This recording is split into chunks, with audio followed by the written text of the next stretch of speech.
हरे राम राम राम हरे हरे, हरे कृष्ण कृष्ण हरे हरे.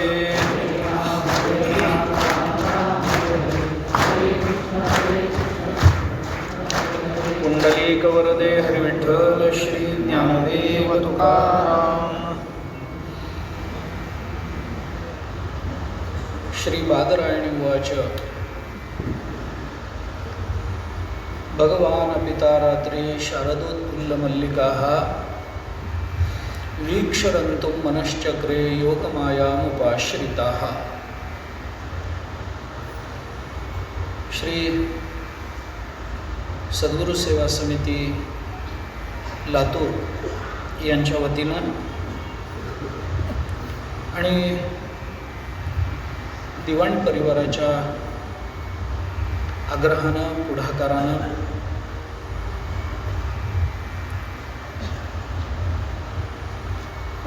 आपण प्रवचनमालेला प्रारंभ करतो आहोत.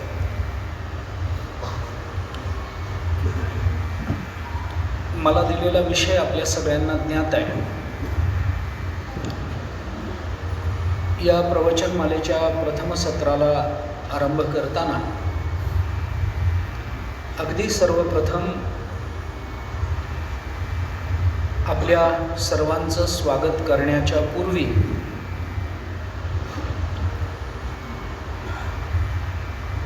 छत्रपती श्री शिवाजी महाराजांच्या चरणकमली आपण सर्वजण नतमस्तक होऊ. आज छत्रपतींची जयंती आहे. तारखेने असली तरीही आपण तारखेने आली पुढे तिथीनं येणार आहे.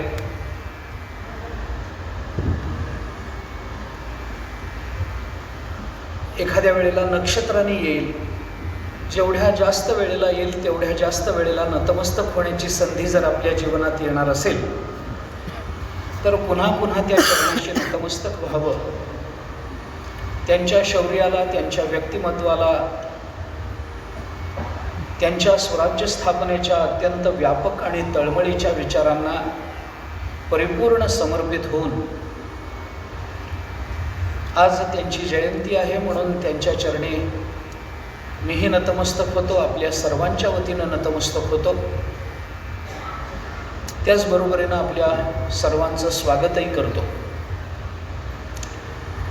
ज्या विषयाचा विचार आपल्याला या 3 दिवसामध्ये करायचा आहे त्या रासक्रीडेचा प्रारंभ करताना ज्या वेळेला भगवंतांनी बासरी वाजवली आणि सर्व गोपिका आपल्या हातातलं काम सोडून वृंदावनामध्ये धावत आल्या त्यावेळेला पहिल्यांदा भगवंतांनी त्यांचं स्वागतच केलं आणि स्वागत करून भगवंतांनी सांगितलं, स्वागतं वो महाभागः प्रियं किं करवाणि वः. आपल्या सर्वांचं मी स्वागत करतो.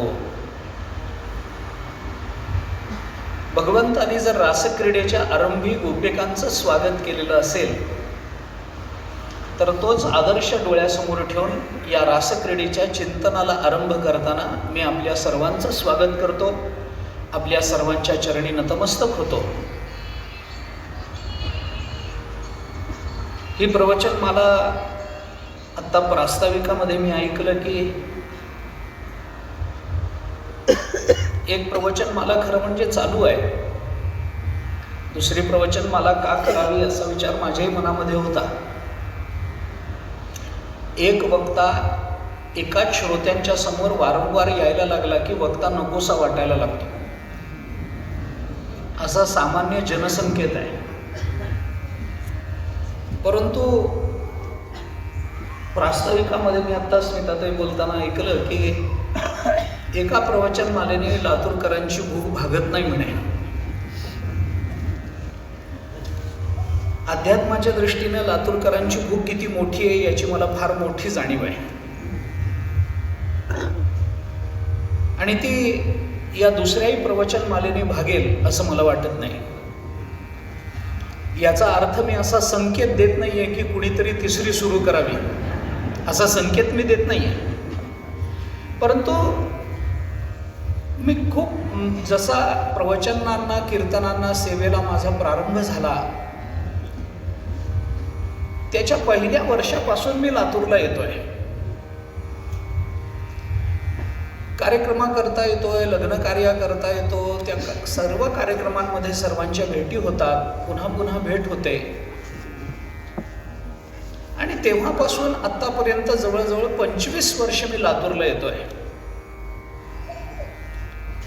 माझ्या मनात विकल्प एवढाच आला की 25 वर्षात 2-2 प्रवचनमाला करून जर भूक भागली नसेल तर या वर्षीच्या दुसऱ्या प्रवचनमालेली तरी काय परिपूर्णता होणार आहे. पण मी मात्र स्वतःला धन्य समजतो, आपल्या सर्वांच्या सेवेकरता मला उपस्थित होता आलं. आज पहिला दिवस आहे, थोडासा उशीर होणं स्वाभाविक होतं.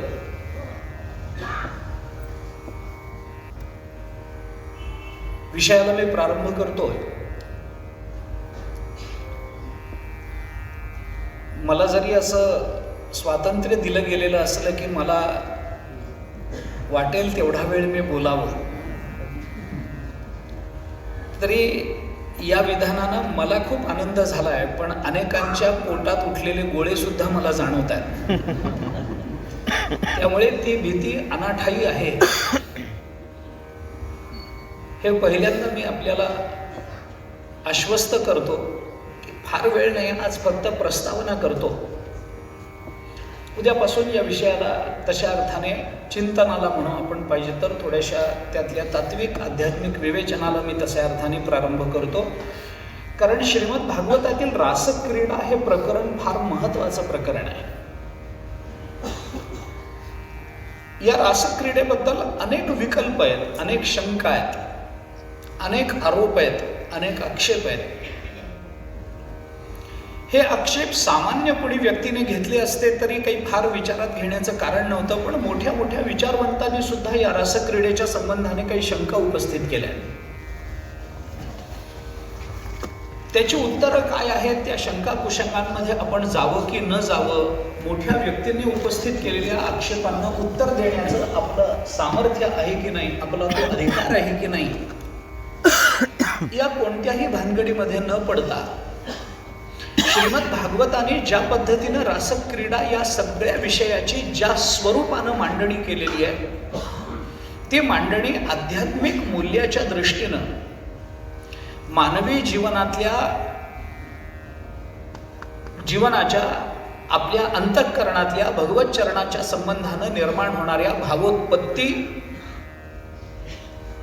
आणि भावातिरेकापर्यंत जाण्याकरता लागणाऱ्या प्रवासाकरता ज्या गोष्टी अत्यंत आवश्यक मानल्या जातात, त्या रासक्रीडेतून, त्या विचारातून जर आपल्याला प्राप्त होणार असतील तर आपलं पारमार्थिक भावविश्व उजळून निघावं.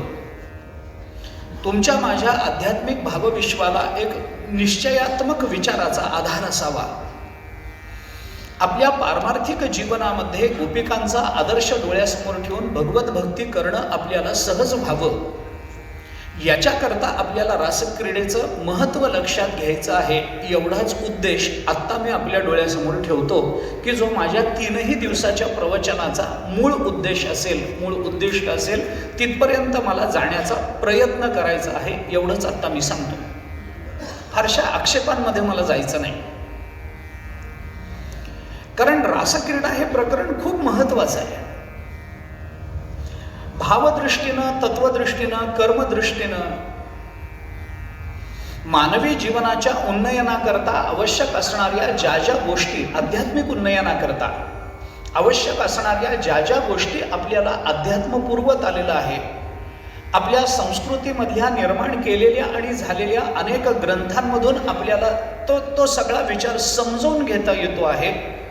तो सगळाच्या सगळा विचार संकोचाने जर आपल्याला पाहता येणार असेल तर तो रासक्रीडेत पाहता येतो.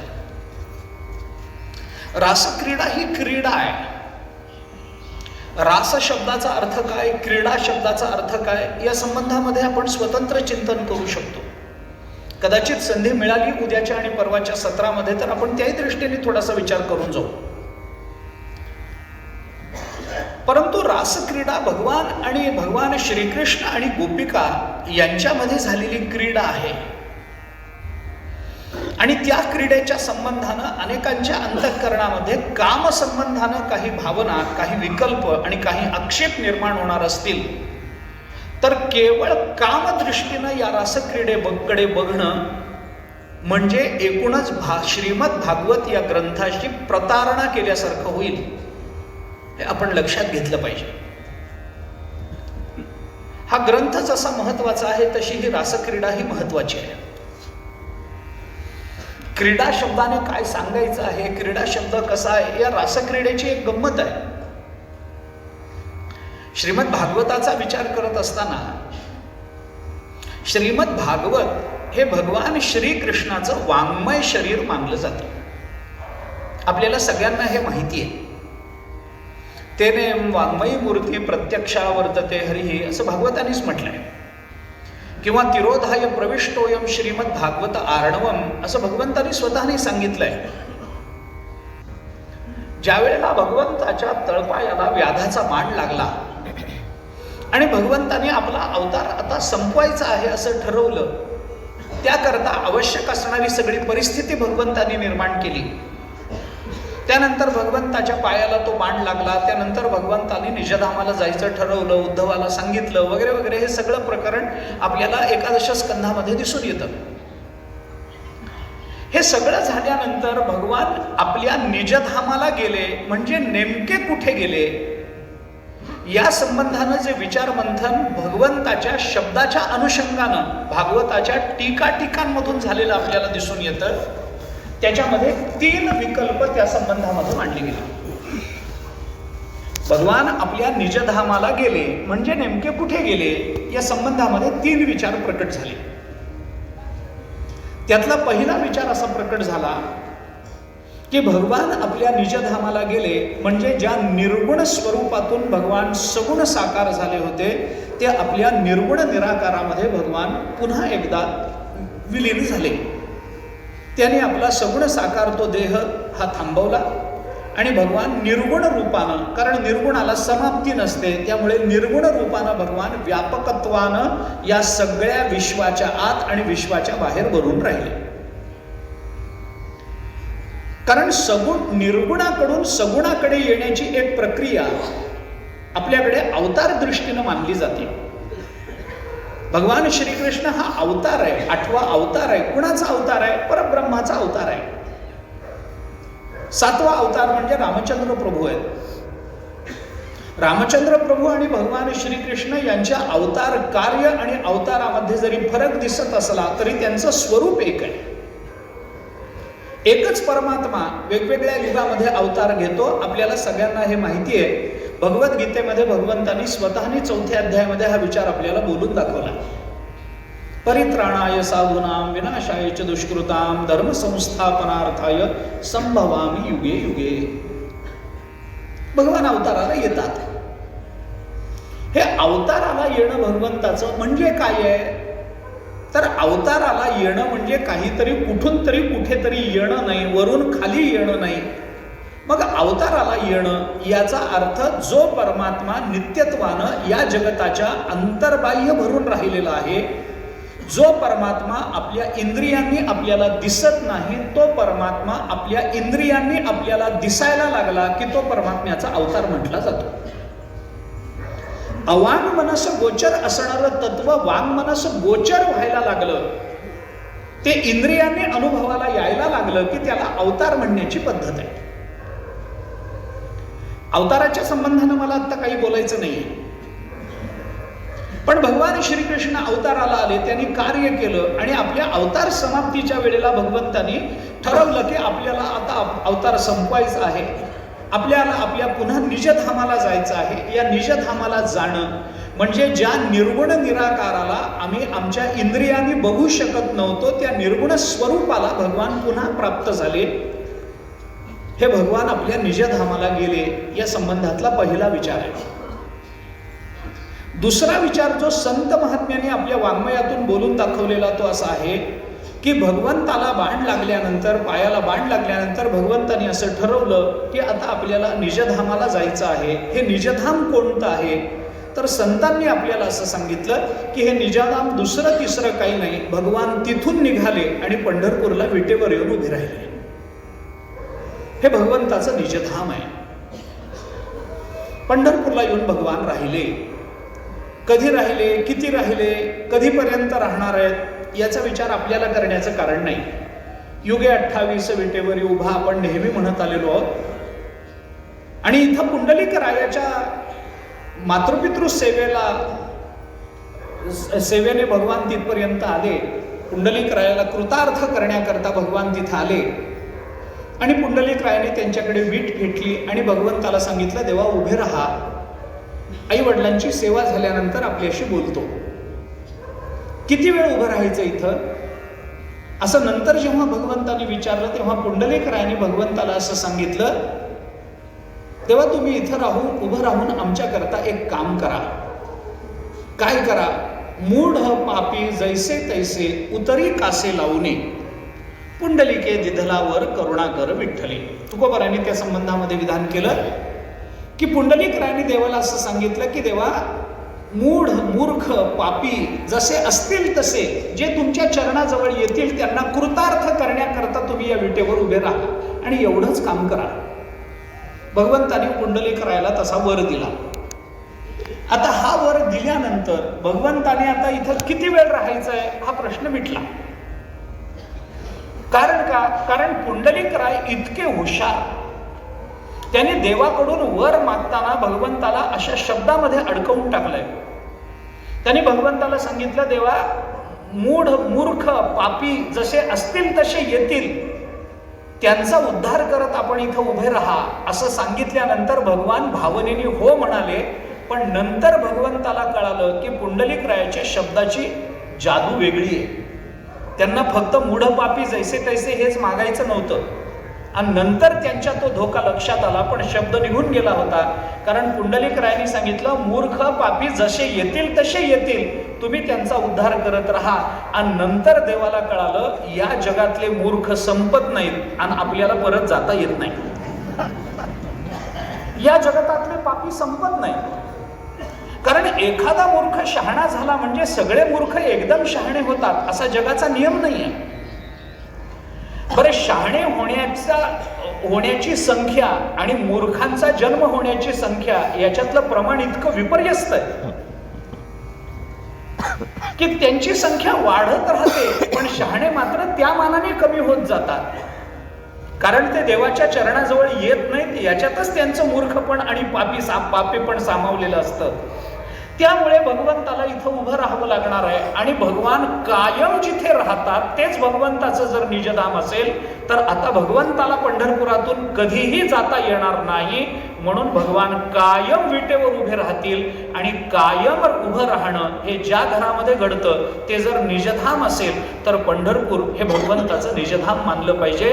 भगवान इथून निघाले ते पंढरपूरला विटेवर येऊन उभे राहिले, हे भगवंताचं निजधामाला जाणं आहे. हा दुसरा विचार आहे. आणि भगवंताला जेव्हा विचारण्यात आलं, देवा, अवतार समाप्ती करून जाणार कुठे, त्यावेळेला भगवंताने हे सांगितलं, तिरोधाय प्रविष्टोयम श्रीमद्भागवत आर्णवम. श्रीमद्भागवत या समुद्रासारख्या विशाल ग्रंथामध्ये मी शिरून राहीन. तिरोधाय प्रविष्टोयम, मी तिथं तिरोहित होऊन राहीन, तिथे आज शिरून राहीन. कारण समुद्रामध्ये राहणं, भगवान शेषशाही आहेत, भगवान क्षीरसागरामध्ये राहणारे आहेत, कुठल्या तरी सागरामध्ये त्यांचं घर आहे. ते तिथं का गेले या संबंधामध्ये आता खरं म्हणजे समुद्र मंथनातून लक्ष्मी निघाली, त्यामुळे लक्ष्मी ही भगवंताची पत्नी आहे. ती लक्ष्मी ज्या समुद्र मंथनातून निघाली तो समुद्र त्या लक्ष्मीचा बाप आहे. आणि सासूरवाडीमध्ये जाऊन राहण्याची, खूप काळ राहण्याची परंपरा तिथून सुरू झालेली. सासूरवाडीमध्ये जावं, निवांत राहावं, ही सुरुवातच मुळात भगवंतानी करून दिलेली आहे. त्यामुळे जाणारे कोणी असतील तर त्यांना वाईट वाटून घेण्याचं कारण नाही. तिथे का गेले? ते एका सुभाषितकाराने गमतीनं असं सांगितलंय, विषय सगळा सांगण्याचा नाही, फक्त भाव सांगून जातो. विष्णू समुद्रामध्ये गेले, भगवान शंकर हिमालयात जाऊन राहिले. हिमालय तरी काय, भगवंताचा सासराच आहे ना, भगवान शंकराचा सासराच आहे ना, पार्वतीचा बापच आहे ना, सतीचा बापच आहे हिमालय. त्यामुळे हे मोठे दोन्ही देव हे आपल्या आपल्या सासूरवाडीला राहिलेले आहेत. देवतांचा आदर्श घ्यावा असं म्हणतात. का तिथे जाऊन राहिले असतील? एका सुभाषितकाराने सांगितलं, मन्ये मत्कुण शंकया. घरामध्ये ढेकूण झाले आणि त्या ढेकणाच्या भीतीनं हे तिकडे जाऊन राहिले, असं एका सुभाषितकाराने सांगितलंय. कारण तो ढेकूण थंडीत येत नाही आणि तो ढेकूण पाण्यात जात नाही, त्यामुळे एक गेले हिमालयावर, एक गेले समुद्रामध्ये, असं म्हटलं जातं. आता इथे ढेकूण शब्दाने काय अर्थ घ्यायचा हा प्रश्न ज्याचा त्याचा आहे. परंतु भगवान समुद्रामध्ये राहतात, क्षीरसागरामध्ये भगवंताचं वास्तव्य असतं. मग कोणत्या सागरामध्ये राहणार तुम्ही? भगवंताने सांगितलं, श्रीमद भागवत नावाचा जो ग्रंथ आहे तो ग्रंथ सागर आहे आणि त्या ग्रंथामध्ये मी प्रविष्ट होऊन राहीन आणि त्या ग्रंथामध्ये राहीन, म्हणून तो ग्रंथ हे माझं शरीर होईल. तेनेयम वाङ्मयी मूर्ती प्रत्यक्षा वर्तते हरी. त्यामुळे श्रीमद भागवत ही भगवंताची वाङ्मय मूर्ती मानली जाते. श्रीमद भागवत हे भगवत शरीर आहे आणि कुठल्याही शरीराचा विचार करत असताना त्या शरीराचं मोठेपण, त्या शरीराचं महत्व हे त्या शरीराच्या जिवंतपणावर अवलंबून असतं. त्यामुळे श्रीमद भागवत या 12 स्कंधाचं हे भागवत, श्रीमद भगवंताचं हे जर शरीर मानायचं असेल तर हे शरीर, त्या शरीराला एक हृदय लागतं. दशमस्कंध हे त्या भागवताचं हृदय मानलं गेलं. श्रीमद भागवत हे भगवंताचं शरीर आहे, त्या शरीरातलं हृदय म्हणजे दशमस्कंध आहे. नुसतं हृदय असून चालत नाही, त्याच्यामध्ये प्राण असला पाहिजे. आणि हे प्राण जे आहेत ना ते आपल्याकडे 5 मानले जातात, पंचप्राण मानले जातात. हे त्या हृदयामध्ये राहणारे पंचप्राण म्हणजे श्रीमद भागवताच्या दशमस्कंधामध्ये आलेली रास पंचाध्यायी आहे. श्रीमद भागवताच्या 29व्या अध्यायापासून ते 33व्या अध्यायापर्यंतचे जे 5 अध्याय आहेत, या 5 अध्यायामध्ये भगवंताने रासक्रीडा केली. रासाचा विचार या 5 अध्यायामध्ये व्यक्त झाला. याला रास पंचाध्यायी म्हणतात. हे 5 अध्याय म्हणजे श्रीमद भागवताचे पंचप्राण आहेत आणि हे प्राण ज्याच्या आधारावर जगतात तो आत्मा म्हणजे भागवतातलं गोपीगीत आहे.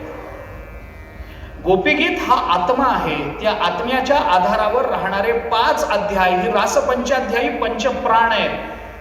या आत्म्याने, या पंचप्राणानं जे हृदय युक्त आहे ते हृदय म्हणजे दशमस्कंध आहे आणि हा दशमस्कंध ज्याचं हृदय आहे ते संपूर्ण श्रीमद भागवत हे भगवंताचं वाङ्मय शरीर आहे असं मानलं जातं. मी हे एवढ्याकरता आपल्याला सांगितलं की श्रीमद भागवतामध्ये आणि भगवंताच्या एकूण चरित्रामध्ये रासाचं महत्व काय आहे हे आपल्याला कळावं. एवढ्याच करता मी हे बोललो. भागवतातला रास काढून टाकला तर भागवत निष्प्राण होईल असं मानलं जातं. भागवतातली रासक्रीडा जर वजा केली तर भागवत निष्प्राण होतं. भागवतातलं गोपीगीत काढून टाकलं तर भगवान भागवतामध्ये राहणार नाहीत. भागवतातला गोपिकांच्या अंतःकरणातल्या भगवत चरणाविषयीच्या प्रेमाचा विचार जर आपण केला नाही तर भागवत आपण श्रवण केलंच नाही. गोपिकांच्या अंतःकरणामध्ये भगवंताच्या संबंधाने जी भाव विभोरता आहे ती जर आपल्याला समजून घेता आली नाही तर आपण भाविक नाही.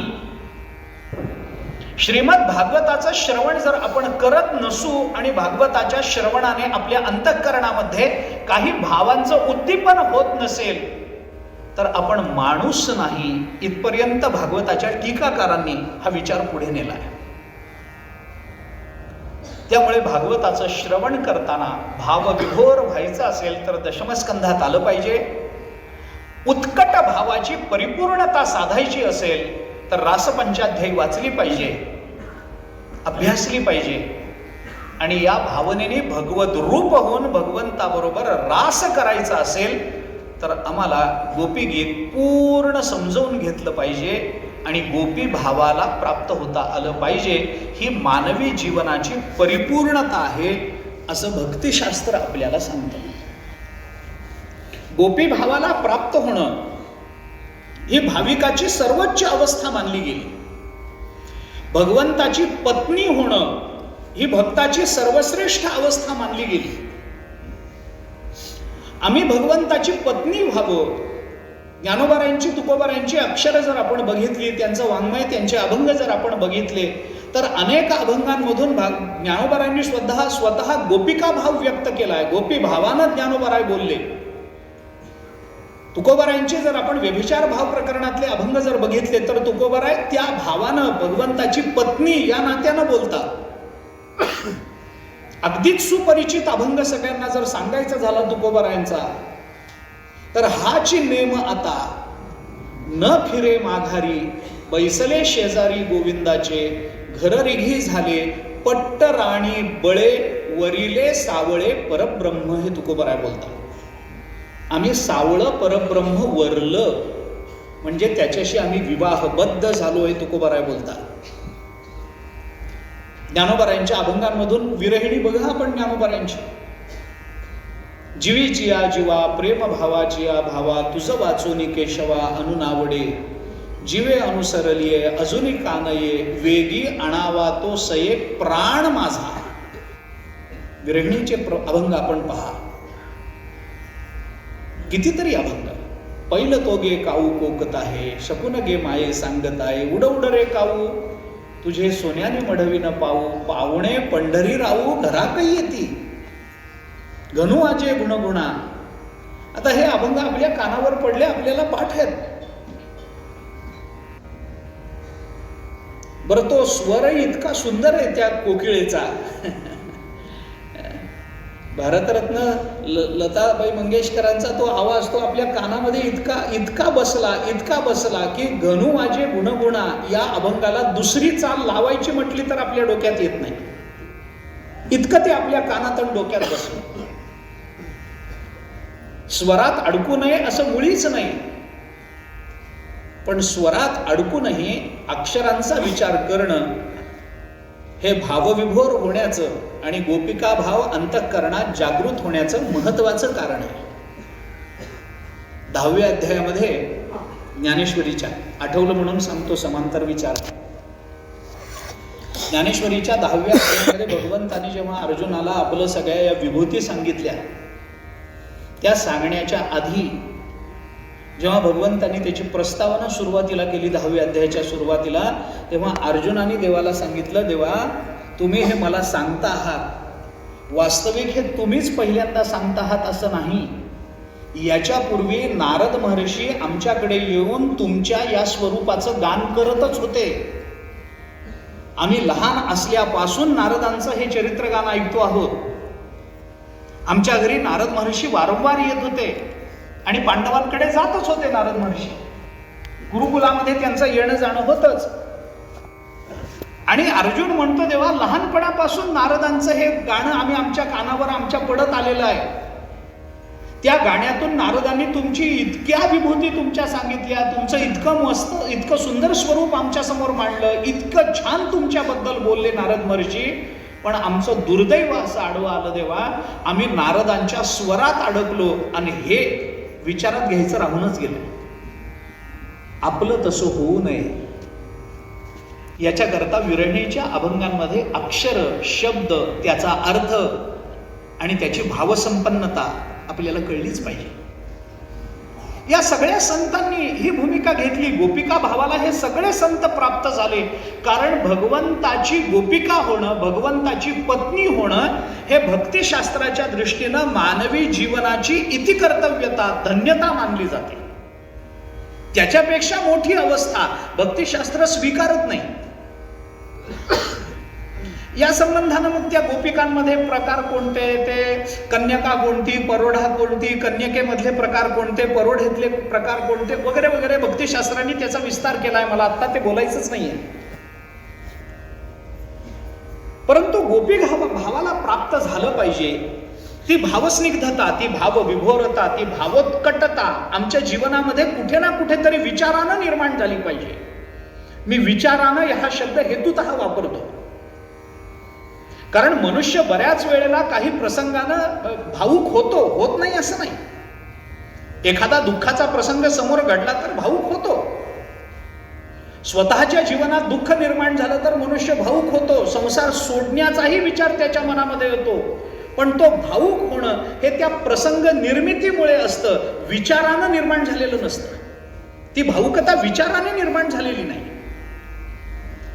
आमच्या साधारण अध्यात्माचा हा विचार आहे, परमार्थाचं हे चिंतन आहे की आमच्या जीवनामध्ये कोणतीही पारमार्थिक भूमिका जी निर्माण व्हावी ना, ती विवेकातून निर्माण व्हावी, ती विचारातून निर्माण व्हावी, ही अपेक्षा आहे मानवी जीवनाकडून.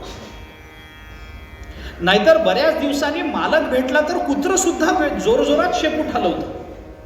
हे भावुक होणं नाही का त्याचं? आहे ना. पण एक 10 मिनिटं 5 मिनिटं संसार त्यागाचा विचार आमच्या अंतःकरणामध्ये 5 मिनिटं येतो, 10 मिनिटं येतो. आणि अनेक वेळेला होतं, मी अनेक वेळेला हे बोललोही आपल्यासमोर. दुःखाचा प्रसंग निर्माण झाल्यामुळे ते दुःख सहनशक्तीच्या पलीकडचं आहे असं जाणवल्यामुळे दुःख दूर करण्यापेक्षा ते दुःख ज्या प्रपंचात निर्माण झालेलं आहे त्या प्रपंचाच्याच त्यागाचा विचार माणसाच्या अंतःकरणात जर येत असेल तर हा काही विचार नाही, हा काही विवेक नाही आहे. योग वासिष्ठाने एके ठिकाणी असं म्हटलंय, बिभत्स विषयम दृष्ट्वा को नाम न विरज्यते सताम उत्तम वैराग्यम विवेकादेव जायते. योग वासिष्ठातलं वचन आहे. बिभत्स विषयम दृष्ट्वा को नाम न विरज्यते. अरे घाणेरडा विषय पाहिल्यानंतर कुणाच्या ठिकाणी वैराग्य निर्माण होणार नाही. दुःख निर्माण झाल्यानंतर कुणाला ते सोडून द्यावं वाटणार नाही, कुणाला वाटणार नाही. याच्यामुळे दुःख निर्माण झालं, सोडून द्या. दुःख दूर करण्यापेक्षा ते दुःख ज्या ठिकाणी निर्माण झालं त्या क्षेत्राचा त्याग करणं, याच्यामध्ये विचार नसतो. क्षेत्र अबाधित ठेवून वर निर्माण झालेल्या दुःखाच्या निवृत्तीकरता चिंतन करणं हे माणसाचं माणूसपण विचारानं सिद्ध होतं, विवेकानं सिद्ध होतं. आमची अडचण अशी आहे की आम्ही एसटीनं प्रवास करताना एके ठिकाणी कोणी उलटी केलेली असेल तर आम्ही सीट बदलत नाही, आम्ही गाडी बदलतो. आम्हाला दुसरी गाडी पाहिजे. आम्हाला मागे बसायला हरकत नसते, पण माणसाला तसं करायचं नसतं. बिभत्स विषयम दृष्ट्वा को नाम न विरज्यते. कुणाच्या अंतःकरणात वैराग्य निर्माण होणार नाही. परंतु सताम उत्तम वैराग्यम विवेकादेव जायते. पण संतांच्या ठिकाणी निर्माण होणारं जे वैराग्य असतं ना, ते विवेकातून विचारातून निर्माण झालेलं असल्यामुळे त्यांचं वैराग्य त्यांना सोडून जात नाही. आमचं वैराग्य घटना संपली की आम्हाला सोडून जातं. त्या त्या घटनेपुरते आम्ही विरक्त होतो. मी अनेक वेळेला हे सांगत आलो. लोक पंढरपूरला येतात वारीला आणि आमच्या जवळ बसून रडगाणं गातात. अर्थात आम्ही काही संत नाही, आम्ही त्यांचं दुःख दूर करण्याच्या योग्यतेचे नाही, तो आमचा अधिकार नाही, ते आमचं सामर्थ्य नाही. पण कुणासमोर तरी जाऊन आपलं रडगाणं गावं संसाराचं माणसाला वाटतं. आणि माणसं येऊन पंढरपूरला येऊन आमच्या समोर बसून रडतात. महाराज असं वाटायला लागलं हे सगळं सोडावून कुठं तरी जावं. मग आम्ही त्यांना विचारतो, मग वारी झाल्यावर कुठं जाणार? ते म्हणतात घरीच जाणार. अरे मग कशाला सांगितलं मला यादी? निर्माण झालेला विरक्तीचा विचार हा टिकत का नाही? कारण तो विचारातून निर्माण होत नाही. आपल्या आध्यात्मिक जीवनामध्ये निर्माण होणारी कोणतीही अवस्था असू दे, भावोत्कटता मी नाकारत नाहीये, भावाची उत्स्फूर्तता मी नाकारत नाहीये. पण त्या भावाच्या उत्स्फूर्ततेकरता आधी आम्हाला खूप विचार करावा लागतो. आणि विचाराच्या अधिकरणावर जेव्हा भाव उत्स्फूर्त रूपानं प्रकट होतो तेव्हा तो भाव ज्या अवस्थेला घेऊन जातो ती अवस्था आमच्या जीवनामध्ये अबाधितपणाने राहते. ती अवस्था आमच्या जीवनामध्ये नित्यत्वाने राहते, कारण ती विचाराच्या अधिष्ठानावर निर्माण झालेली आहे, प्रसंगोपरात निर्माण झालेली नाहीये, दुःखातिरेकामुळे निर्माण झालेली नाहीये. दुःख निवृत्त करण्याचं सामर्थ्य आमच्याजवळ नाही, अशा स्वसामर्थ्याच्या अभावात निर्माण झालेली नाहीये, ती विचारातून निर्माण झालेली आहे. आणि याकरता म्हणून हे एवढ्याकरता आपल्याला सगळं सांगतो आहे की श्रीमद भागवतामध्ये आलेलं हे रासक्रीडेचं प्रकरण आम्ही अभ्यासावं, आम्ही पहावं. मानवी जीवनाचं महत्व हे जर प्राणावर आणि आत्म्यावर अवलंबून आहे, तर श्रीमद भागवताचं महत्व सुद्धा या पंचप्राणावर, या रासक्रीडेवर आणि गोपी गीतावर अवलंबून आहे, हे लक्षात घेतलं पाहिजे. त्यामुळे आम्हाला ही रासक्रीडा पाहायची. ही क्रीडा म्हणजे काय आहे, या गोपिका कोण आहेत, हा रास म्हणजे काय आहे, रास शब्दाचा अर्थ काय आहे, हे आम्हाला आमच्याकरता बघायचं आहे. आमचं पारमार्थिक भावविश्व उजळून निघावं, आमच्या पारमार्थिक भावविश्वाला विचाराचं अधिष्ठान मिळावं, आमचं पारमार्थिक भावविश्व हे एक आलंबनात्मक व्हावं, आमच्या जीवनाला भगवान श्रीकृष्णाचे चरण सोडून अन्य कुठलाही विषय राहू नये. त्याच्याकरता ज्या विचाराची आवश्यकता आहे, याला जर मानवी जीवनाची कृतार्थता आपण म्हणणार असू, तर या कृतार्थतेकरता ज्या विचाराची आवश्यकता आहे, त्या सर्व विचारांचं एकत्रीकरण म्हणजे रासक्रीडा आहे. हे रासक्रीडेचं महत्व आहे. रासक्रीडा का महत्वाची आहे? कारण तो आत्मा आहे, कारण तो प्राण आहे भागवताचा. या रासक्रीडेचा विचार ही कथा आहे. रासक्रीडा ही भागवतामध्ये गोपिकांच्या संबंधानं, भगवंताच्या संबंधानं घडलेली एक घटना आहे. ही घटना गोपिकांच्या संबंधानं घडली, गोपाळांच्या संबंधानं घडली नाही. एक खुलासा करून पुढे जातो. रासक्रीडा ही जी घटना भागवतामध्ये घडलेली आहे, ही गोपाळांच्या संबंधानं नाही, ही गोपिकांच्या संबंधाने आहे. रासक्रीडेमध्ये फक्त स्त्रियांना प्रवेश आहे, पुरुषांना प्रवेश नाही. श्रीमद भागवताचा विचार करताना दोन घटना आहेत ज्या भागवतामध्ये फार महत्वाच्या मानल्या जातात.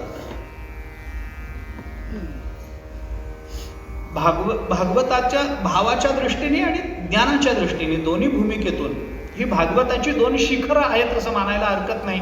त्याच्यातली एक घटना आहे रासक्रीडेची आणि दुसरी घटना आहे ही काल्याची. भगवान श्रीकृष्णाने गोपाळांबरोबर जो काला वृंदावनामध्ये केला, बिभ्रत वेणुं जठरपटयो शृंगवेत्रे च कक्षे वामे पाणो मिश्रण कवलं तत्फलान्यंबुलेषु तिष्ठन्मध्ये स्वपरिसुरधौ हासयन् नर्मभिस्वैः स्वर्गे लोके विशति भुजे यज्ञभुक्बाल केली. दशमस्कंधामधलाच हा प्रसंग आहे. भगवान गायी चारायला जायचे. एके दिवशी भगवंतांनी गोपाळांना सांगितलं, उद्या आपण काला करू. काला करायचा म्हणजे माझ्यासारखी शिदोरी आणा, माझे आहे तैसे पाहे नाही तरी घरा जाये चोरोनिया माये नवनीत आणावे. दुसऱ्या दिवशी गोपाळांनी तशी शिदोरी आणली. भगवंताचे खेळ झाले, गोपाळ थकले. मग भगवंताला सांगितल्यानंतर भगवंतानी सर्वांच्या शिदोऱ्या एकत्रित केल्या. सर्व गोपाळांची कमलपुष्पासारखी रचना करून भगवान स्वतः मध्यभागी उभे राहिले. सर्वांच्या हातावर काल्याचा प्रसाद दिला वगैरे आपण नेहमी सांगतो. हा काल्याचा प्रसंग आणि दुसरा रासक्रीडेचा प्रसंग, या दोन घटना आपण जर डोळ्यासमोर ठेवल्या तर या दोन घटनांमधलं अंतर मला फक्त आत्ता सांगून पुढे जायचं. ते रासक्रीडेकरता सांगतोय. मी म्हटलं मला आत्ता रासक्रीडेच्या संबंधानं सगळंच बोलता येईल असं नाही, पण निदान प्रस्तावना तरी करणं भाग आहे. थोडासा विचार बोलतो त्या संबंधात, ऐका. काल्याचा प्रसंग आणि रासक्रीडेचा प्रसंग, या दोन प्रसंगांचा विचार जर आपण केला तर आपल्या लक्षात येईल की काल्याच्या प्रसंगामध्ये गोपिका नव्हत्या आणि रासक्रीडेच्या प्रसंगामध्ये गोपाळ नव्हते. रास केला गोपिकांबरोबर आणि काला केला गोपाळांबरोबर. कारण काला पुरुषांबरोबर केला, क्रीडा स्त्रियांबरोबर केली. क्रीडा शब्द स्त्रीलिंगीत चालतो, काला शब्द पुल्लिंगीत चालतो. काल्याकरता पुरुषच पाहिजेत, क्रीडेकरता स्त्रियाच पाहिजेत, असा अट्टहास कशा करता? काल्यामध्ये स्त्रिया कोणी आल्या नाहीत. बरं, भगवान जेव्हा वृंदावनामध्ये गायी चारायला जायचे त्यावेळेला काही गोपिका जात नव्हत्या काय तिथे? बघत नव्हत्या का ते सगळं? भरिला उलंडोनी रीता करी घट, मिस पाण्याचे गोविंदाची चट, चाले झडझडा उसंतोनी वाट, पाहे पाळतोनी उभा तोची नीटवो, चाळा लावियला गोप गोपींना. ते संतांनी सांगितलं ना आपल्याला. गोपाळांना घेऊन भगवान वृंदावनामध्ये जायचे. दिवसभर गावामध्ये गोकुळामध्ये भगवान नाही, गोपाळ नाही. मग गोपिकांना वाईट वाटायला लागले. काय म्हणून आपण तक्रार केली यशोदेकडे? यशोदा तरी किती अशी दुष्ट झाली की तिने आपल्या पोटच्या मुलाला रानामध्ये पाठवून दिलं. हे बरं झालं नाही. भगवान चोरी करत होते, त्रास देत होते, गोष्ट खरी, कान्होबा त्रास देत होता. पण तक्रार करायच्या निमित्तानं तरी त्याच्या घरी जाऊन त्याचं तोंड बघता येत होतं. आता तो गेला रानामध्ये, आता त्याला बघता येणार नाही. मग दिवसभर तो दिसला नाही तर जगायचं कसं? मग त्या गोपिका शहाण्या, बायका मुळातच शहाण्या असतात. त्या गोपिका शहाण्या. मग ते गोपिकेने काय करायचं? सासूकडे जायचं आणि सासूला सांगायचं, सासूबाई बघा हो, या पोराने गावात काय घरामध्ये उच्छाद मांडला, सगळं पाणी सांडून दिलं खेळता खेळता. अजून तुमचे कपडे धुवायचे, मामंजीचे धुवायचे, ह्यांचे धुवायचे, लहान मुलांचे धुवायचे, घरामध्ये पाण्याचा थेंब नाही. आणि मग ती सासू म्हणायची, अगं मग माझं तोंड काय बघत बसली, जा यमुनेवरून पाणी घेऊन ये. तेवढंच ऐकायचं, यमुनेवर जा एवढंच ऐकायचं. आणि ते पाणी सांडलं म्हणून नाही, सांडून. म्हणून मी म्हटलं बायका हुशार असतात. भरिला उलंडोनी रीता करी घट, भरलेला पाण्याचा घट रिकामा करायचा आणि मग तक्रार करायची. असं आहे. निर्माण झालेल्या परिस्थितीबद्दल तक्रार करणं हा प्रपंचाचा स्वभाव आहे आणि परिस्थिती निर्माण करून तक्रार करणं हा परमार्थाचा स्वभाव आहे. आपण विचार करा, परिस्थिती निर्माण झाली म्हणून तक्रार करणार, अरे संसारात सगळेच करतात. पण आम्हाला प्रपंचाबद्दल तक्रार करता यावी याच्याकरता परिस्थिती निर्माण करणं हा परमार्थाचा स्वभाव आहे. पटेल न पटेल मला माहिती नाही, पण विचार करण्यासारखी गोष्ट आहे. आपणच भांड रिकामं करायचं, आपणच हांडा उलटून टाकायचा आणि मग तक्रार करायची, बघा पाण्याचा थेंब नाही. मग जा यमुनेमध्ये, माझं तोबड काय बघत बसले. ती सासू आहे त्यामुळे ती अशा भाषेतच बोलणार आहे. जा यमुनेवर जाऊन पाणी घेऊन ये. यमुनेवर जाऊन पाणी घेऊन ये एवढंच ऐकायचं असायचं. आणि मग ते भांड घेऊन, ते हंडा घेऊन जायचा, यमुनेवर जायचं. हे भगवान आणि गोपाळ खेळ खेळत असायचे. त्यावेळेला तो हंडा भरायच्या निमित्तानं काठावर जायचं. तो हंडा तसाच पाण्यावर तरंगत असायचा आणि ही यांचा खेळ बघत इकडंच रमलेली असायची. मिस पाणी याची, कारण काढलंय पाण्याचं, पण गोविंदाची चट आहे. चाले झडझडा उसंतोनी वाट, आणि मग पाहे पाळतोनी उभा तोची नीटव, आणि मग त्याला बघत बसायचं. ह्या गोपिका भगवान वृंदावनामध्ये जाऊन गायींना राखत असताना हे वारंवार करत होत्या. पण काल्याच्या प्रसंगाच्या वेळेला एकही गोपिका जवळ उपलब्ध नव्हती. बघणारही कोणी नव्हतं. देवता बघत होते आकाशातून काय चाललंय हे. व्यासमहर्षींनी जे वर्णन केलं भागवतामध्ये काल्याच्या प्रसंगाचं ते असं आहे. काल्याच्या प्रसंगामध्ये पुरुष प्रधान असं चिंतन आहे आणि रासक्रीडेमध्ये स्त्री प्रधान असं चिंतन आहे. काल्याच्या प्रसंगामध्ये स्त्रियांना प्रवेश नाही. याचा अर्थ स्त्रियांनी काला करू नये असं नाही, त्यांच्या एवढा सुंदर काला कुणालाही करता येत नाही. पटतंय ना? धन्यवाद.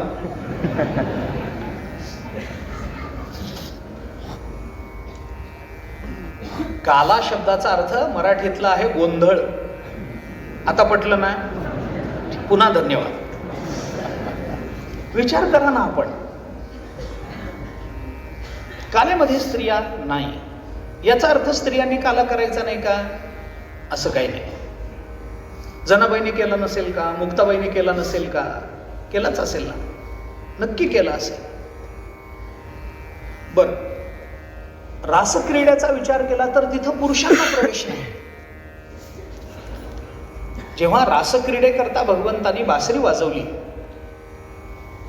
सरस्वतीनं बासरीचं रूप घेतलं आणि ती सरस्वती बासरीच्या रूपामध्ये भगवंताच्या ओठावर विराजमान झाली आणि त्यातून जे स्वर बाहेर पडले त्याच्यात सगळ्या गोपिका. आता मला सांगा, वृंदावनातून भगवंताच्या बासरीचे स्वर गावात पोचलेत तर स्वरांना असं काही कळतं का हो की ही स्त्री आहे म्हणून हिच्या कानावर पडावं, हा पुरुष आहे म्हणून याच्या कानावर पडू नये, असं स्वरांना कळतं का हो? स्वर आले वृंदावनातून, गावामध्ये स्वर आले, ते पुरुषांच्याही कानावर, गोपाळांच्याही कानावर पडलेच असतील ना. जशा गोपिकांच्या कानावर ती स्वरावली पडली, जसे ते स्वर गोपिकांच्या कानावर पडले तसे ते पुरुषांच्याही कानावर पडलेच असतील ना. पण एकही पुरुष हातातलं काम टाकून वृंदावनाकडे धावत निघाला नाही. आपण रासक्रीडेचा प्रारंभ बघा. जर स्वर कानावर पडले असतील तर स्त्रियांच्याच अंतःकरणामध्ये अंतःकरण रसरूप कसं झालं? गोपाळांचं का नाही झालं? अर्थात ते सामर्थ्य भगवंताचं, ती लीला भगवंताची. कारण भगवंताला स्वतःला रासक्रीडेमध्ये पुरुषांना येऊ द्यायचं नव्हतं. बासरी झालेली सरस्वती आहे. स्वरांचा परिणाम, भगवंताच्या बासरीचा परिणाम स्त्रियावर होईल तसा पुरुष. अरे स्त्री पुरुष तर चेतन आहेत, सोडून द्या. जडावर पुरुष त्याचा परिणाम झाला असं वर्णन भक्तिशास्त्र करते. भगवंताच्या बासरीच्या स्वरांचा परिणाम जडावर झाला. भगवान श्रीकृष्ण एके दिवशी एका गोपिकेच्या घरामध्ये गेलेले असताना दुपारच्या वेळेला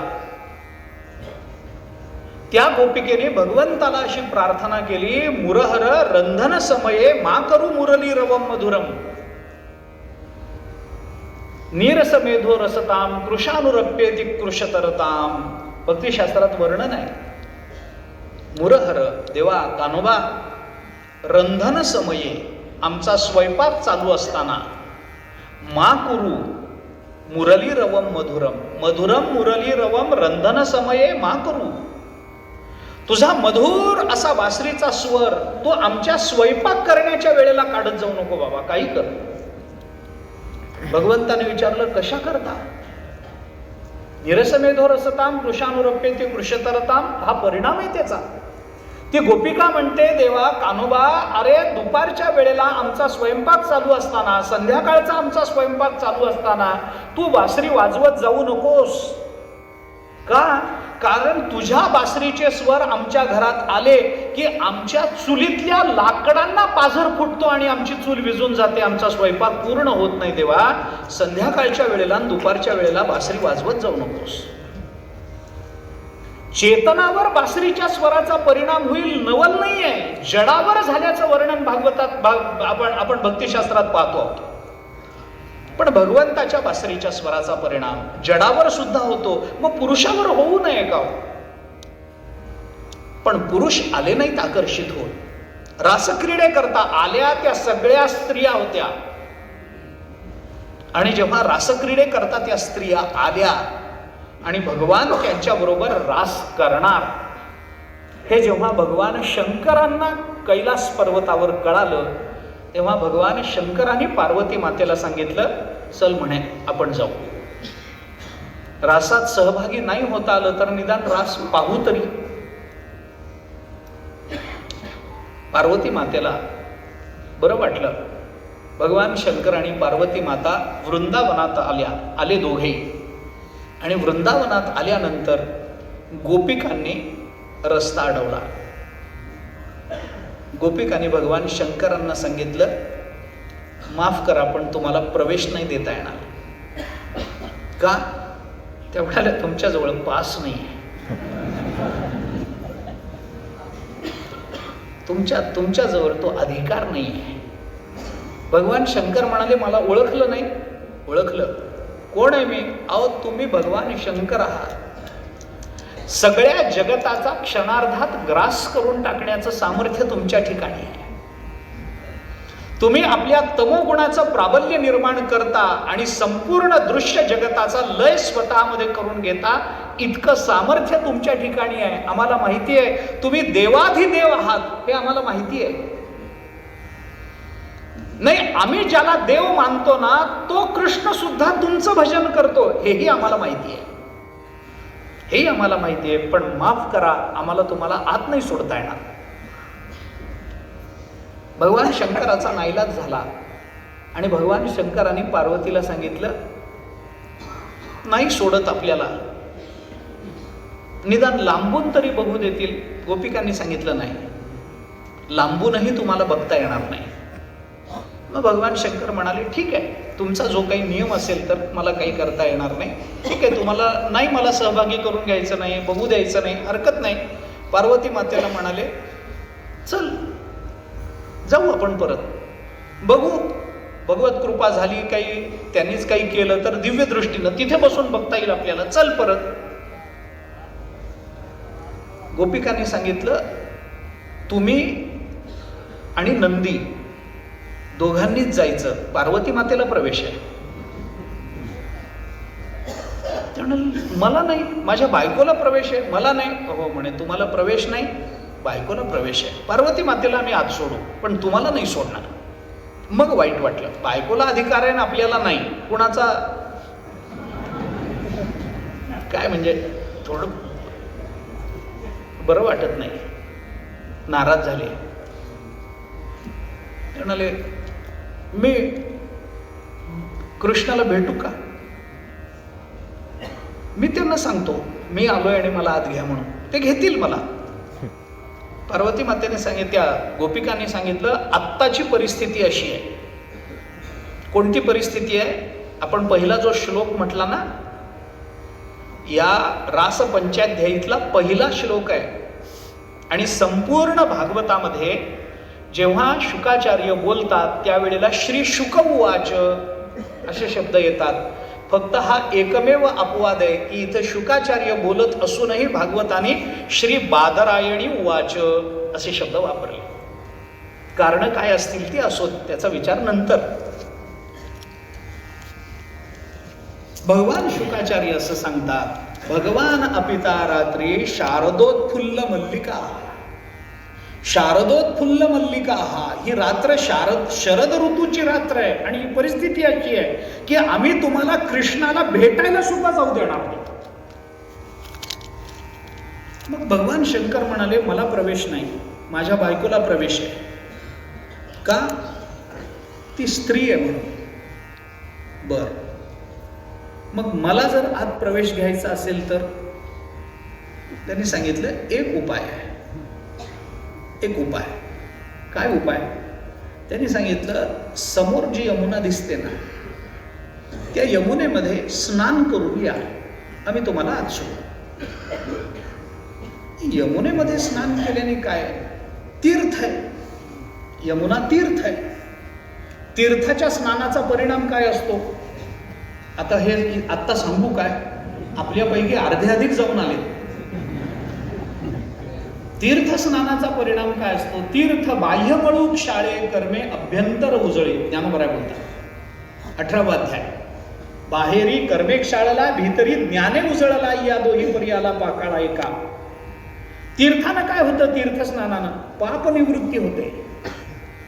भगवान शंकर म्हणाले, मी यमुनेत जायचं, स्नान करायचं. काय कशा करता? तर स्नान करायचं पाप निवृत्ती करता. माझ्याजवळ आणि पाप. भगवान शंकर, अरे माझं नाव घेतलं तर पाप जातं. माझ्याजवळ पाप कसं राहील ते आम्हाला माहित नाही. नियम आहे. तुम्हाला जर रासक्रीडेत सहभागी व्हायचं असेल यमुनेत स्नान करून या. ठीक आहे, करतो. मला यायचंच आहे म्हटल्यानंतर मनुष्य काही करायला तयार होतो. करायचंच आहे एकदा ठरलं ना, आणि त्याच्यातही बायकोला प्रवेश आहे ना आपल्याला नाही, मग काय वाटेल ते करेल, पण आज जाईल, करून येतोच ना. भगवान शंकर यमुनेमध्ये स्नानाला गेले, त्यांनी डुबकी मारली आणि भगवान शंकर बाहेर आले तेव्हा ते भगवान शंकर नव्हते, ती एक स्त्री होती. भगवान शंकर बदलूनच गेले, पुरुषाची स्त्री झाली. आणि मग गोपिकांनी सांगितलं आता या, तुम्हाला प्रवेश आहे, तुमचं स्वागत आहे आज, आता तुमचं. कारण या रासक्रीडेच्या प्रसंगामध्ये पुरुषांना प्रवेश नाही. शारदोत्फुल्ल मल्लिका वीक्षरंतु मनश्चक्रे योगमायामुपाश्रितः. योगमायामुपाश्रितः, या योगमायेचं सामर्थ्य सगळीकडे पसरलेलं आहे. ज्याला आपल्या स्वची जाणीव आहे तो रासक्रीडेत सहभागी होऊ शकत नाही. आपलं स्वत्व जो विसरतो तो रासक्रीडेत प्रवेश करू शकतो. मी पुरुष आहे मुळीच प्रवेश नाही. भगवान शंकराला सुद्धा स्त्री रूप घ्यावं लागलं आणि मग आतमध्ये प्रवेश मिळाला. काल्याच्या प्रसंगामध्ये स्त्रिया नाहीत, रासक्रीडेच्या प्रसंगामध्ये पुरुष नाहीत. याच्यातल्या स्त्री आणि पुरुष या शब्दांचे अर्थ कसे करायचे हा प्रश्न स्वतंत्र आहे, मी आत्ता करत नाही. तो प्रवेश नाही याचा अर्थ काय करायचा हाही अर्थ स्वतंत्र आहे. लक्षणेने तो अर्थ करावा लागतो, हा भाग वेगळा, आत्ता तो विचार करत नाही. पण मला याच्यात एक गंमत आपल्या समोर ठेवायची. ह्याच्यात मला एक गंमत आपल्या समोर ठेवायची. गंमत अशी आहे की काल्यामध्ये स्त्रियांना प्रवेश नाही आणि रासक्रीडेमध्ये पुरुषांना प्रवेश नसला तरी सुद्धा काल्याच्या कीर्तनांना बायकांची गर्दी जास्त असते आणि रासक्रीडा ऐकायची आवश्यकता पुरुषांना जास्त वाटते.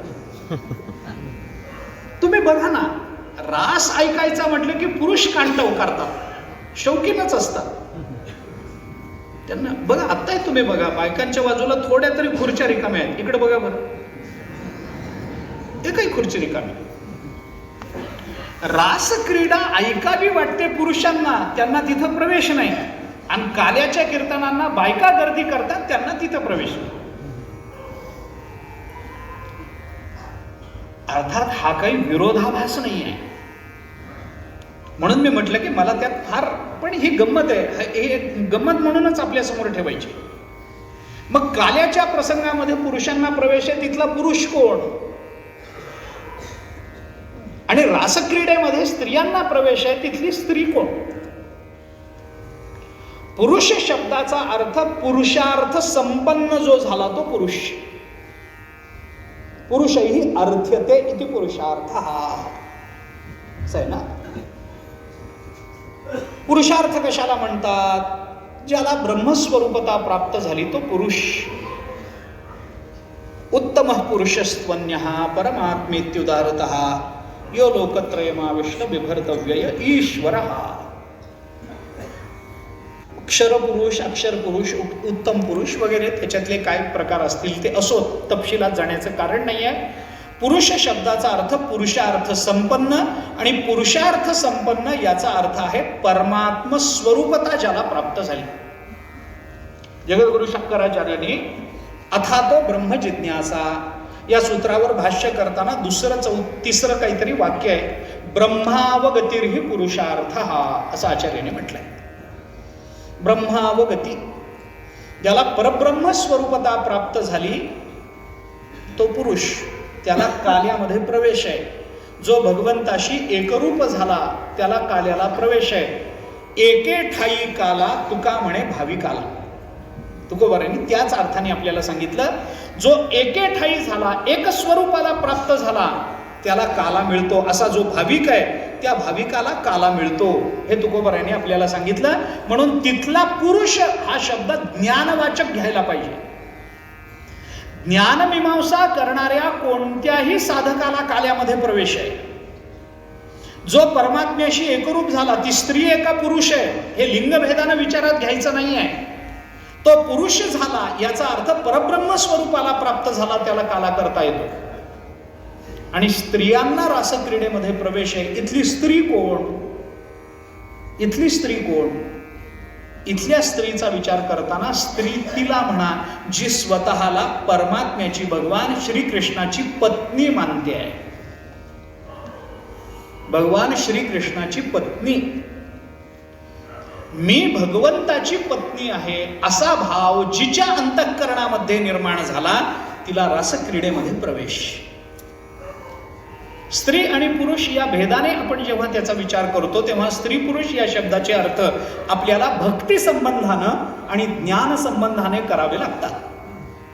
काला हा ज्ञानाचा परिणाम आहे आणि क्रीडा हा भक्तीचा परिणाम आहे. एवढं जरी आपण आत्ता चिंतनात घेतलं तरी सुद्धा एक साधारण भूमिका आपल्याला विचारात घेता येते. त्यामुळे रासक्रीडेमध्ये ज्ञान नाही का? आहे, पण भक्तीला प्राधान्य आहे. आणि काल्यामध्ये भक्ती नाही का? आहे, पण ज्ञानाला प्राधान्य आहे. प्राधान्य कशाला द्यायचं याच्यावरून ते ठरतं. या रासक्रीडेमध्ये भगवंतानी गोपिकांबरोबर जी क्रीडा केली त्या क्रीडेचा थोडासा विचार आहे. एक दोन गोष्टी या संबंधामध्ये मी बोलतो. भगवान श्रीकृष्ण परब्रह्म आहे. भागवताचा प्रारंभ करताना, भागवत महात्म्याचाही प्रारंभ करताना, मंगलाचरण करताना भागवताने आपल्याला सांगितलं, सच्चिदानंद रूपाय विश्वोत्पत्त्यादि हेतवे तापत्रय विनाशाय श्रीकृष्णाय वयं नमः. अशा श्रीकृष्णाला आम्ही नमन करतो. कोणत्या श्रीकृष्णाला? तीन गोष्टी सांगितल्या आहेत. सच्चिदानंद रूपाय एक, विश्वोत्पत्त्यादि हेतवे दोन, आणि तापत्रय विनाशाय तीन. तापत्रय विनाशाय हा हेतू आहे.